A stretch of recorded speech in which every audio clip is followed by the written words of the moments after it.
بسم اللہ الرحمن الرحیم۔ حضرت علی رضی اللہ عنہ نبی کریم حضرت محمد مصطفیٰ صلی اللہ علیہ وسلم کے چچا زاد بھائی اور داماد تھے اور مسلمانوں کے چوتھے خلیفہ تھے۔ حضرت علی رضی اللہ عنہ 13 رجب کو ہجرت سے 24 سال قبل مکہ میں پیدا ہوئے۔ آپ کی پیدائش سے متعلق تاریخ میں لکھا گیا ہے کہ آپ بیت اللہ کے اندر پیدا ہوئے۔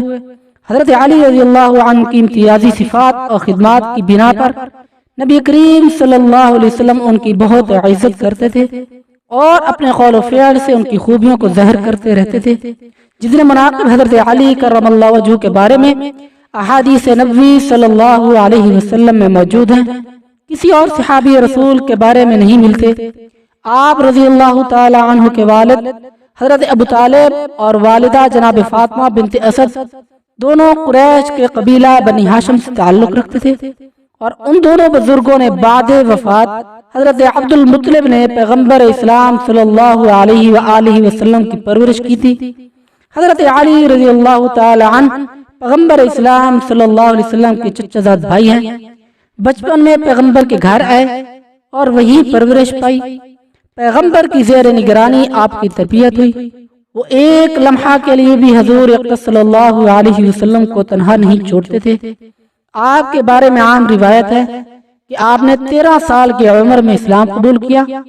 امت مسلمہ کے چوتھے خلیفے حضرت علی رضی اللہ تعالی عنہ کے متعلق حضور صلی اللہ علیہ وآلہ وسلم کی چند احادیث مبارکہ نبی کریم صلی اللہ علیہ وسلم فرمایا کرتے تھے کہ علی مجھ سے ہیں اور میں علی سے ہوں۔ تم سب میں بہترین فیصلہ کرنے والا علی ہے۔ علی کو مجھ سے وہ نسبت ہے جو ہارون کو موسیٰ علیہ السلام سے تھی۔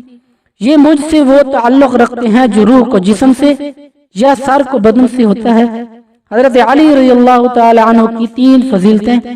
حضرت علی رضی اللہ عنہ خدا اور رسول صلی اللہ علیہ وسلم کے سب سے زیادہ محبوب ہیں، یہاں تک کہ مباہلہ کے واقعہ میں حضرت علی رضی اللہ عنہ کو نفس رسول کا خطاب ملا۔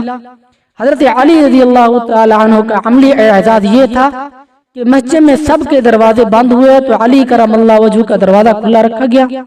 جب مہاجرین و انصار میں بھائی چارہ کیا گیا تو حضرت علی رضی اللہ عنہ کو پیغمبر نے اپنا دنیا اور آخرت میں بھائی قرار دیا۔ ایک مسلمان جو کلمہ پڑھتا تھا لیکن اس کے دل میں چوتھے خلیفہ کے لیے بغض بھرا ہوا تھا۔ حضرت علی رضی اللہ تعالی عنہ 19 رمضان مبارک 40 ہجری کو مسجد کوفہ میں تشریف لائے تو عبد الرحمن بن ملجم مسجد میں سو رہا تھا، الٹا لیٹا ہوا تھا، نیچے تلوار کو چھپائے، تلوار بھی زہر میں بجھی ہوئی۔ حضرت علی نے کہا، اے ابن ملجم اٹھ جا، نماز کا وقت نکلا جا رہا ہے، نماز ادا کر۔ وہ ملعون اٹھا۔ حضرت علی رضی اللہ تعالی عنہ نے آخری سجدہ ادا کیا۔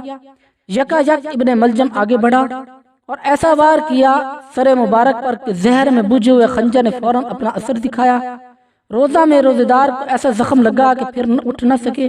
مسجد کوفہ میں شور برپا ہو گیا، قیامت کا منظر تھا۔ تمام چاہنے والے نالہ و فریاد کرنے لگے۔ حسن حسین رضی اللہ عنہما مسجد میں تشریف لائے، اپنے بابا کی ریش مبارک خون سے تر دیکھی اور گریہ کرنے لگے۔